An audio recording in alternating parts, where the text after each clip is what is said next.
Donovan. He called her a diversity receipt in front of 50 executives. She smiled, packed her laptop, and disappeared. 7 years later, she owned his company, his reputation, and the prison cell he now calls home. But he didn't want revenge. He wanted her. This is not romance. This is a psychological autopsy of power, humiliation, and the billion-dollar mistake that followed. Before we begin, comment where in the world you are watching from. Smash that like if you love revenge stories, subscribe, and hit the bell. Kayla Hunter was 20 years old, brilliant, broke, and black in a room where all three were weapons against her. She'd grown up in a Detroit duplex where her father fixed other people's plumbing and her mother cleaned other people's mansions. Kayla earned a full scholarship to MIT, then a coveted internship at EthelCorp, a logistics and AI surveillance giant worth $14 billion. Its founder and CEO was Donovan Cross, 47 years old, a Silicon Valley legend with a philanthropist's smile and a torturer's instincts. Cross didn't just run EthelCorp. He performed it. Every board meeting was a theater of dominance, and Kayla Hunter had just become his unwitting stage prop. For 4 months she did everything right, arrived first, left last, took notes for VPs who didn't know her name. Then she found something. EthelCorp's flagship routing algorithm had a hidden cascading failure, one that would crash their entire European logistics network within 18 months. She documented it, built a fix, simulated it. The fix worked. Her direct supervisor, a sycophant named Gerald, told her to sit on it. She didn't. She requested 5 minutes on the monthly executive agenda. Donovan Cross approved it personally. That should have been her first warning. The boardroom was all black marble and soundproof glass. 52 executives in dark suits. Cross at the head, sleeves rolled up, playing with a titanium pen. Kayla stood at the podium. Her hands were steady. She presented the flaw in 4 minutes, then the fix in 2, then the projected loss if ignored, $600 million. Silence. Donovan Cross tilted his head. Then he smiled, the way a wolf smiles before it bites. "Let me get this straight," he said, standing slowly.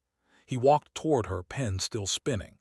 "You're an intern, 4 months in, and you're telling me that my VP of engineering, my CTO, and my entire data science team, combined compensation last year, $42 million, missed what you found on a Tuesday." He stopped inches from her face. "What's your name again?" "Kayla Hunter."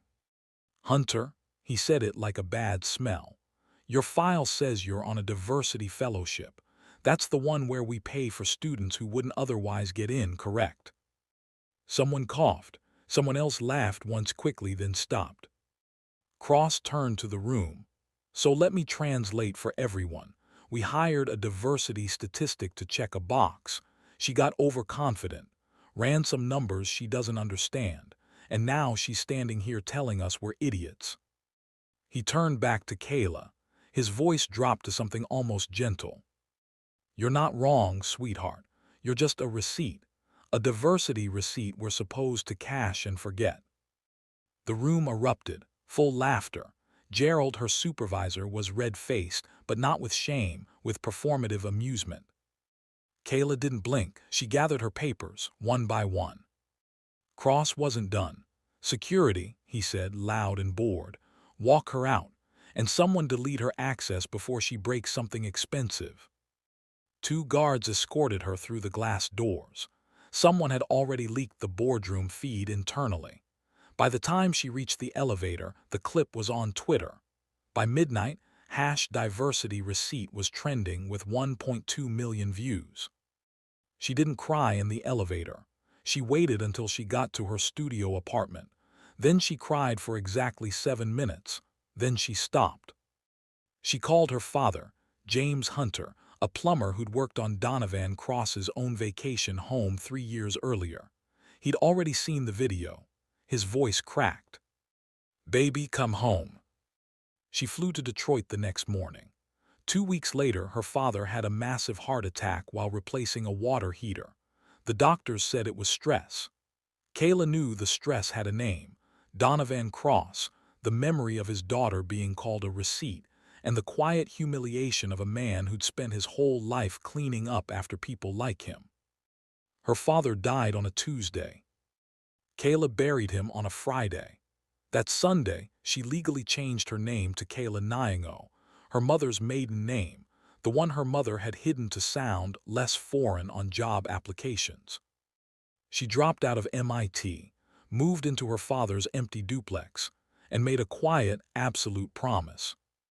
I'm not going to hurt Donovan Cross. Hurt is temporary. I'm going to erase him. That was year zero.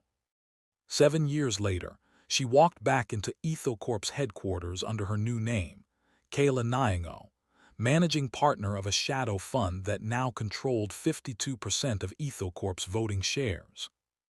Donovan Cross had no idea she existed. He was about to find out. 7 years is a long time to be invisible. Kayla Nyong'o learned that invisibility wasn't about being small. It was about being unmemorable. She built an entire fortune on that principle. After her father's funeral, she had exactly $4,000 in savings, a dead man's duplex, and a brain that MIT had trained to see patterns. She didn't go back to school. She went to work. For the first year, she coded financial scrapers from her father's kitchen table. She found inefficiencies in small regional banks, banks that Donovan Cross would never look at because they were beneath him.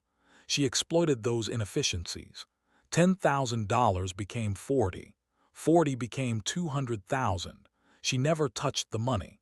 She reinvested everything into something stranger: data. Kayla started buying bankrupt companies' customer records, not the assets, not the real estate, just the behavioral data. She built a predictive model that could tell her, with 87% accuracy, which failing startups would have a breakthrough within 18 months. She called it the Phoenix Engine. By year 3, she had a private server farm in a converted auto body shop and a legal identity so clean it squeaked. Kayla Nyong'o had a passport, a credit score, and a reputation as a ghost investor, someone who bought in, never spoke at board meetings, and always walked away richer. Silicon Valley whispered about her. No one had her phone number. By year 5, the Phoenix Engine had made her worth $90 million. She could have stopped. She didn't. She started buying insurance policies against EthoCorp. Not literal insurance, financial weapons. She identified every supplier, every logistics partner, every bank that EthoCorp depended on. One by one, she acquired silent stakes in them, small enough to avoid regulatory scrutiny, large enough to matter. She called it building the cage. Year 6 was the pivot. EthoCorp's stock dipped after a failed product launch. Donovan Cross fired his CFO and went on a media tour calling critics jealous parasites. Kayla watched every interview. She noted the way his left eye twitched when he lied. She noted the way he said "my company" 16 times in a 4-minute segment. She noted his loneliness. That was the key. Cross wasn't afraid of rivals. He was afraid of irrelevance. So she decided to become the one thing he couldn't ignore: his landlord. Using 17 shell companies and a law firm that specialized in not existing, Kayla began buying EthoCorp debt. Not the good debt, the toxic debt, the convertible notes that no one wanted because they came with warrants. Warrants are promises. If EthoCorp stock fell below a certain price, those warrants turned into voting shares. Kayla bought every warrant she could find. By the end of year 6, she controlled 41% of EthoCorp's voting rights. Donovan Cross had no idea. His internal reports showed institutional holders and various passive funds. No single name above 5%. No red flags. Year 7, she made her first visible move. She bought a building.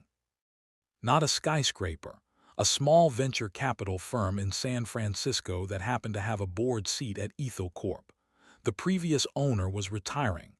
Kayla paid cash, $32 million, and took his place at the table. Her first board meeting was a Tuesday in October. She wore glasses, a generic blazer, hair pulled back. She spoke twice, once to agree with someone, once to ask a question so boring that the CFO forgot her name immediately after answering. Donovan Cross shook her hand for less than 2 seconds. His eyes scanned right past her face. That night she sat in her car and laughed for the first time in 7 years. Not a happy laugh, a surgical one. She was inside, he didn't see her, that was the plan. Over the next 6 months, she acquired the remaining 10% of voting rights she needed. The final purchase was a single distressed warrant from a hedge fund that was about to collapse. She paid $23 million for a piece of paper that gave her 11 million votes. The hedge fund thought they'd robbed her. They had no idea. On the morning of the shareholder meeting, Kayla Nyong'o owned 52% of Ethel Corp. Donovan Cross still thought he was a king. She arrived at headquarters at 8:47 a.m. Same glasses, same blazer, same invisible face. She walked past the security guard who had escorted her out 7 years earlier. He was now a supervisor, older, slower. He didn't recognize her. Why would he? He deleted her from memory the same day he deleted her access badge. The boardroom was the same black marble, same soundproof glass, same 52 chairs, different executives. Gerald had been fired 2 years ago for embezzlement. Cross had replaced him with a woman named Simone, who looked exhausted and terrified in equal measure. Donovan Cross walked in at 9:02 a.m. He was grayer at the temples, thicker in the chest, and wearing the same titanium pen. He sat at the head of the table and smiled his philanthropist smile. "Ladies and gentlemen," he said, "another year, another billion, let's make it quick." The meeting proceeded normally for 23 minutes. Quarterly earnings, product roadmap, a tedious debate about office renovations in Singapore. Kayla said nothing. She waited. Then came the item labeled Shareholder Voting Rights Update. A lawyer from an outside firm stood up. He was pale, sweating. He cleared his throat 3 times. "There's been a change in the ownership structure," he said. "Effective this morning, a single entity now controls a majority of voting shares." Donovan Cross stopped spinning his pen. "What entity?" he said. The lawyer looked at Kayla. Every head turned. 52 executives, all of them confused. One of them, a senior VP who'd been at the company for 20 years, squinted at her like she was a math problem he couldn't solve. Kayla stood up slowly. She removed her glasses, she unpinned her hair, she let it fall. "The entity," she said, "is Nyong'o Capital, sole general partner Kayla Nyong'o." Donovan Cross tilted his head, the same wolf tilt from 7 years ago, but this time there was something else underneath. Not recognition, not yet, just the first cold trickle of fear. "I'm sorry," he said, "have we met?" Kayla walked to the podium, the same distance. She looked at the 52 faces and then back at him. "You called me a diversity receipt," she said. "Then you had security walk me out. My father died 3 weeks later. You don't remember any of that, but I remember everything." The silence lasted 11 seconds. Then Donovan Cross's left eye twitched. And Kayla Nyong'o smiled for the first time in 7 years. Not a surgical laugh this time. Something colder. "I own you now, Donovan, not the company. You. Every decision you make from this moment forward goes through me. Every bonus, every hire, every time you want to buy a coffee with the corporate card, I get to say no." She placed both hands on the podium. "So let's make it quick. Here's my first motion as controlling shareholder. I move to rename Ethel Corp. New name to be determined. Any objections?" No one spoke. Donovan Cross stood up. His chair scraped the marble. He looked at her, really looked for the first time, and in that look something shifted. The fear didn't go away, but it changed. It curdled into something uglier. He didn't see a victim getting even. He saw an obsession he hadn't discovered yet. "No objections," he said quietly. Then he smiled, not his philanthropist smile, a different one, private, wrong. Kayla should have walked away that day. She had won. But winning, she would learn, was not the same as being safe, because Donovan Cross didn't know how to lose, and he had just found a new reason to wake up in the morning. Not revenge. Sorry. The boardroom victory was supposed to be the end. Kayla Nyong'o had spent 7 years building a cage, and on that Tuesday morning she had finally locked Donovan Cross inside it. She owned his company. She could fire him tomorrow, sell his assets, rename his legacy into dust. But she didn't. Not yet. She wanted him to feel it first, the slow rot of irrelevance. That was her mistake. In the 2 weeks following the shareholder meeting, Kayla expected rage, lawsuits, desperate backroom deals. Instead, Donovan Cross went silent. He attended meetings on time. He approved her budget cuts without argument. He even smiled at her, once, from across the executive floor, a small, private smile that made her check her security protocols twice. She told herself it was submission, a predator recognizing a larger predator, but predators don't submit, they circle. The first sign came on a Thursday night. Kayla was working late in her new corner office, Cross's old office which she had claimed as a symbolic gesture. Her phone buzzed, a text from an unknown number. "You look tired, you should go home." She froze, the blinds were open. Her office faced a courtyard that required keycard access. She stood up slowly and looked out. Empty, just wet pavement and a single flickering light. She traced the number, burner phone, untraceable. She reported it to building security. They called it a wrong number. She almost believed them. The second sign came 3 days later. Kayla lived in a minimalist high-rise apartment under a pseudonym, Lena Oduya, a name she used for utilities and food delivery. Her real address was not in any corporate database. And yet a bouquet of black orchids arrived at her door. No card, no sender. Just flowers that Donovan Cross had once mentioned in a forgotten interview were his favorite. She didn't sleep that night. She installed new locks. She reviewed every security camera feed from the lobby. Nothing. The delivery person was a legitimate courier.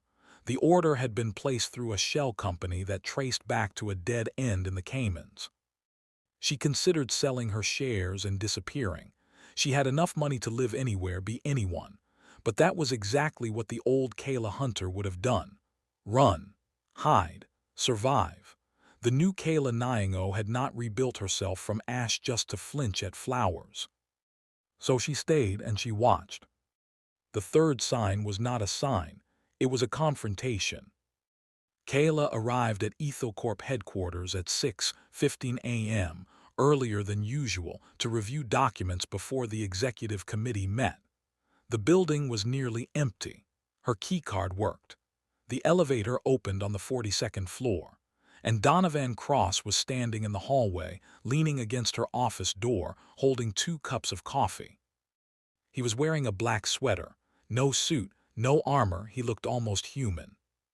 "I take mine with oat milk," he said, offering her a cup. "You take yours black, I remember." Kayla did not take the coffee. She did not step closer. "You're here at 6 in the morning," she said, "waiting outside my office. That's not normal, Donovan." "No," he agreed. "It's not, but normal went out the window the day you bought my company." He set the coffee on the floor between them. Then he put his hands in his pockets, a deliberate gesture of harmlessness that made her skin crawl. "I've been thinking about you," he said. "Not the company, you. The way you walked to that podium, the way you didn't blink when you said my father died. You built a machine just to hurt me. That's not business, that's devotion." Kayla's voice was flat. "That's called revenge. There's nothing romantic about it." "I'm not being romantic." He tilted his head, that same wolf tilt from the boardroom 7 years ago, but his eyes were different now, softer, worse. "I'm being honest. You're the most dangerous person I've ever met, and I can't stop thinking about what that feels like." She swiped her keycard and opened her office door. "You need help, Donovan, professional help." "Maybe," he said as she stepped inside. "But you're not going to fire me. You're not going to sell the company. You could have done both already, but you didn't, because you want me to watch, and as long as you want me to watch, I'm going to watch." She closed the door, locked it, stood in the dark for a full minute before turning on the lights. That night she hired a private security firm, 2 former Secret Service agents. She also hired a forensic psychologist who listened to the recording Kayla had made of the conversation and said 3 words: "Restraining order, now." Kayla didn't file one. She told herself it was because she didn't want the publicity, but the truth was worse. She wanted to see what he would do next. Part of her, the part that had spent 7 years building the cage, needed to know if she had finally met someone as obsessive as herself. That need was a door, and Donovan Cross was already inside the house. Over the next month, the stalking escalated in ways that were legally deniable but psychologically surgical. He showed up at her gym, the same gym she had used for 3 years, the one she had never mentioned to anyone at EthoCorp. He sat 3 rows behind her at a small jazz club in Oakland where she went to escape. He started using her own language in board meetings, phrases she had written in internal memos, repeated back to her as if they were his ideas. She changed her routines. He adapted. She blocked his email. He started sending handwritten letters to her apartment, not threatening, just observant. "You wore the blue dress today. It's my favorite. You skipped lunch. Eat. I know you're scared. That's okay. I'm scared too." The forensic psychologist reviewed the letters and changed her recommendation. "He's not trying to intimidate you. He's trying to merge with you. This is erotomania, a delusion that you're in a relationship with him, and delusions don't respond to logic. They escalate." Kayla finally filed for a restraining order. The hearing was private. Donovan Cross did not contest it. He sat in the back of the courtroom, calm, dressed in a gray suit, and when the judge granted the order, he nodded once, as if she had just given him a gift. Outside the courthouse, he walked past her, close enough that her security detail stepped between them. He didn't stop, but he spoke, low and clear, without turning around. "You can't restrain someone who's already inside you, Kayla. I've been there since the first time you looked at me without blinking. You just didn't notice." That night she found a note taped to her apartment door. One sentence, handwritten. "You changed your name to Nyingo, but you'll always be Hunter, and hunters don't run, they watch." She called the police. They took a report. They said there was nothing they could do until he violated the order directly. She knew what came next. She had studied predators for 7 years. She knew that the only thing worse than a narcissist losing power was a narcissist finding a new obsession. Donovan Cross had lost his company, but he had found her. And he was just getting started. The restraining order was 11 pages of legal boundaries that Donovan Cross treated as suggestions. He stopped showing up in person. That was the only concession he made. Instead, he found new ways to exist inside Kayla's life without ever touching her. He sent flowers to her mother's nursing home in Detroit, not threatening, just a card that said thank you for raising her. Her mother, who had early-stage dementia, thought they were from a kind stranger. Kayla had to explain to a 72-year-old woman that the man sending gifts was not a friend but a predator. Her mother cried. Kayla did not. She added a new security detail for her mother and flew to San Francisco the same night. He started showing up in her digital life. Her private calendar appointments began moving, a dentist appointment rescheduled to a time she never selected, a dinner reservation canceled and rebooked under his name. She changed every password. 2 days later, her smart home speaker played a song at 3:00 a.m. Not a random song, their song. Except they didn't have a song. He had chosen one. A slow, aching ballad about 2 people who destroy everyone except each other. She unplugged every smart device in her apartment and slept on the floor of her walk-in closet. The security firm recommended she leave the state, relocate temporarily. She refused. Leaving felt like losing, and Kayla Nyong'o had not lost anything since she was 20 years old. That was her second mistake. The night it happened was a Tuesday, rainy. The kind of San Francisco drizzle that doesn't clean anything, just makes the streets shine like oil. Kayla had worked late at EthoCorp. She was in the final stages of selling the company's AI division to a German firm, a move that would strip Cross of his last meaningful asset. She left the building at 9:47 p.m. Her security detail, two former Marines named Reyes and Chen, walked her to her car. They did a standard sweep of the parking garage. Nothing. She drove home. Reyes followed in a second vehicle. Chen rode in her passenger seat. They took the usual route. Nothing. She parked in her building's underground garage. Reyes swept the level. Clear. She took the private elevator to the 23rd floor. Reyes and Chen did a sweep of the hallway.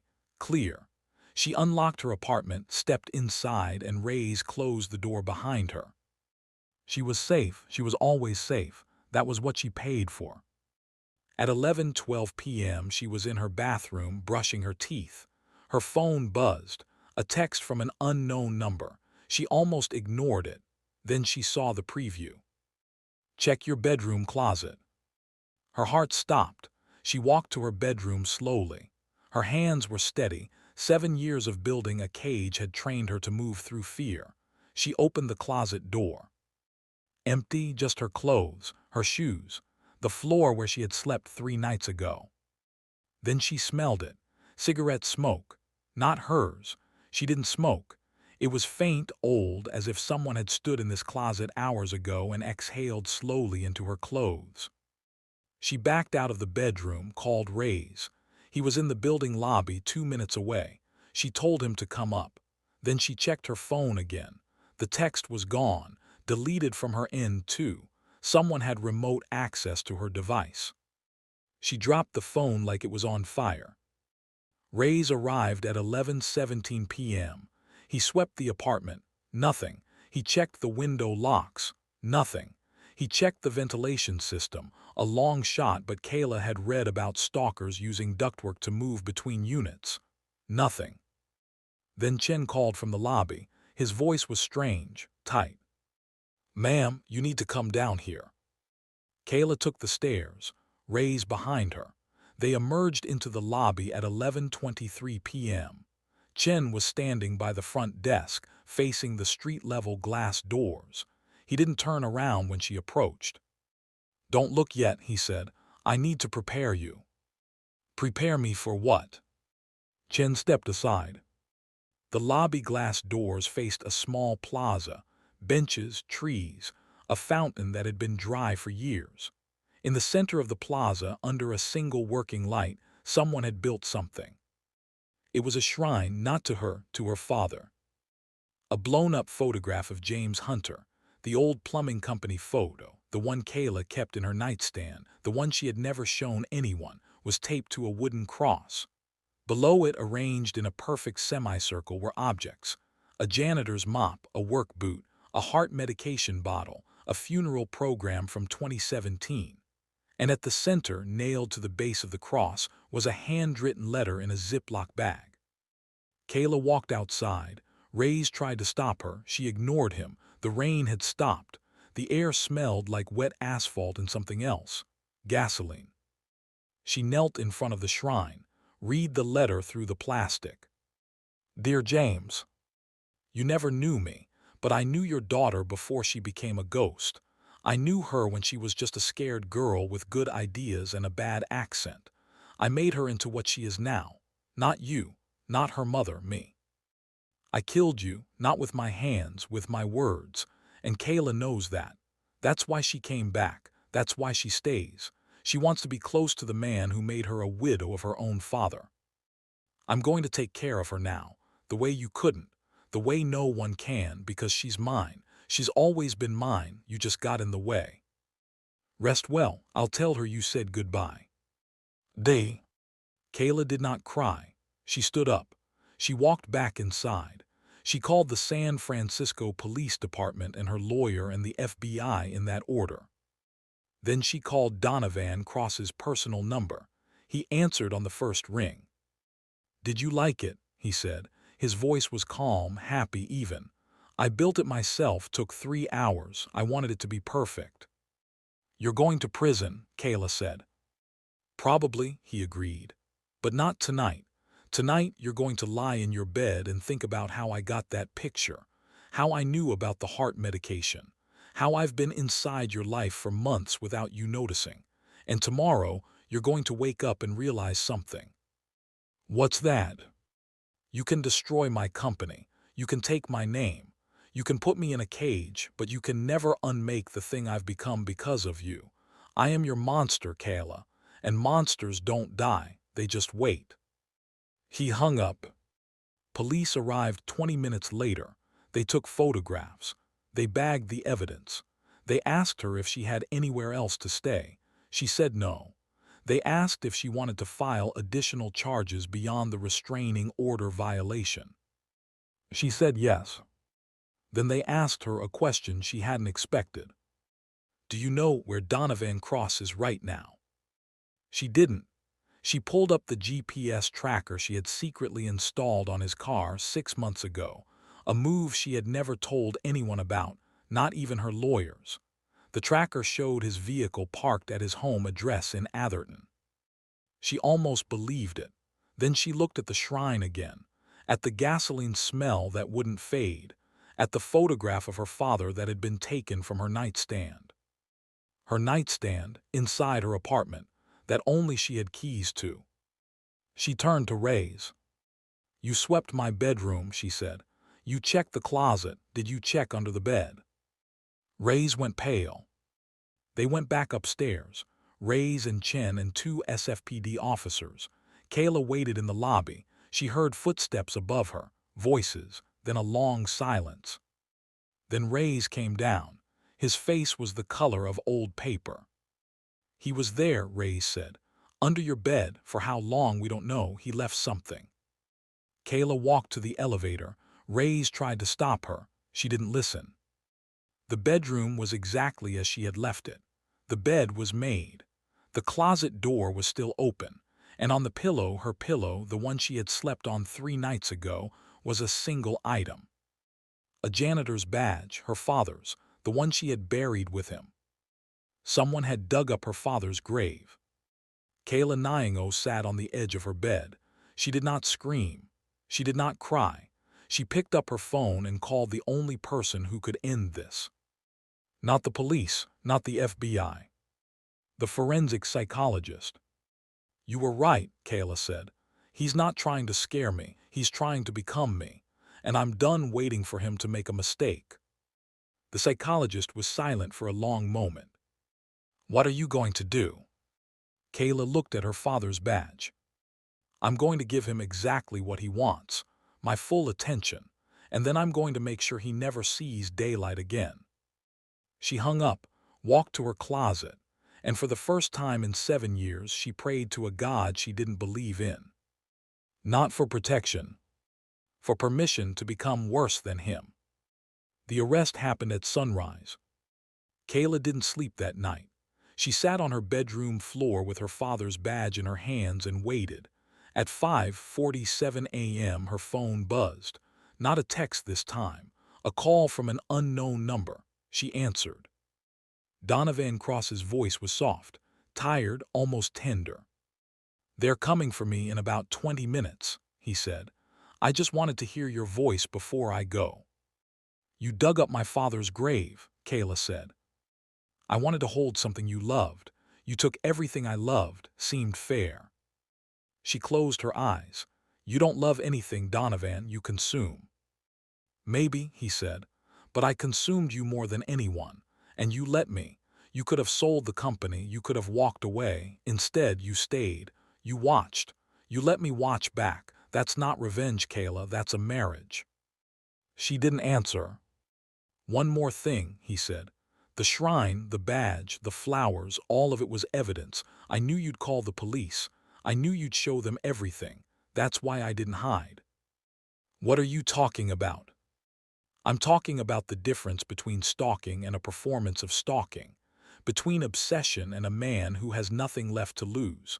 They're going to put me in a room for a very long time. But every psychiatrist who evaluates me is going to hear the same thing. I'm not crazy. I'm just in love. And love isn't a crime. He paused. The restraining order you filed. I didn't violate it once. Not legally. I never came within 500 feet of you. I never threatened you. I never touched you. I built a shrine to your dead father in a public plaza using publicly available photographs and legally purchased materials. I left a badge I bought on eBay, not the real one, Kayla. Did you really think I'd dig up a grave? I'm a narcissist, not a ghoul. She looked at the badge in her hand. The plastic felt wrong, newer than it should have been. I paid a prop maker in Los Angeles $600, he continued. It's a replica. Beautiful, isn't it? That's the thing about you, Kayla. You see patterns everywhere. You built an entire cage out of your own paranoia, and I just stood in the middle of it. You did this, not me. The line went dead. Police arrived at 6:12 a.m. They arrested Donovan Cross at his Atherton home, alone, wearing pajamas, drinking coffee. He did not resist. He did not speak. He smiled at the cameras and let them put him in the car. The trial lasted 4 months. The prosecution presented the shrine, the letters, the text messages, the bedroom intrusion, the replica badge. The forensic psychologist testified that Cross exhibited classic erotomanic delusions with narcissistic comorbidities. The defense presented a different narrative, a lonely, humiliated man who had lost his company and acted out in desperate, non-violent ways. No physical harm, no direct threats, just a broken man who confused obsession with love. The jury deliberated for 11 hours. Guilty on 14 counts, stalking, breaking and entering, violating a restraining order and criminal trespass. Not guilty on the more serious charges. The judge called it a campaign of psychological terror and sentenced Donovan Cross to 9 years in state prison. 9 years. Kayla sat in the gallery and listened to the sentence. She did not applaud. She did not cry. She watched Donovan Cross turn around in his orange jumpsuit and look directly at her. He mouthed 2 words. See you. She walked out of the courtroom and into a California sun that felt like a lie. That was 3 years ago. Donovan Cross is still in prison. He has sent her exactly 147 letters. She has opened none of them. She sold Ethel Corp to a private equity firm for a fraction of its former value. She moved to a different country. She changed her name again. But some nights, she still checks her closet. Some nights, she still dreams about a shrine in the rain. And some nights, she wonders if he was right, not about loving her, about the other thing. That she stayed, that she watched, that she built the cage and then stood inside it and waited for him to join her. She won, she destroyed his company. She put him in prison. She became the most powerful person in every room she enters. So why does she still feel like prey? Why does she still wake up reaching for her father's badge? Why does the silence in her new apartment feel louder than his voice ever was? And the question she will never answer out loud. If he got out tomorrow, if he walked free and found her new name and showed up at her door with nothing but a smile, would she call the police? Or would she open the door? The story doesn't end here. Not really. It ends every night in the dark when Kayla Nyong'o closes her eyes and sees a man who taught her that winning and losing are the same thing if you stay in the game long enough. Donovan Cross is in a cage. But she built it for both of them.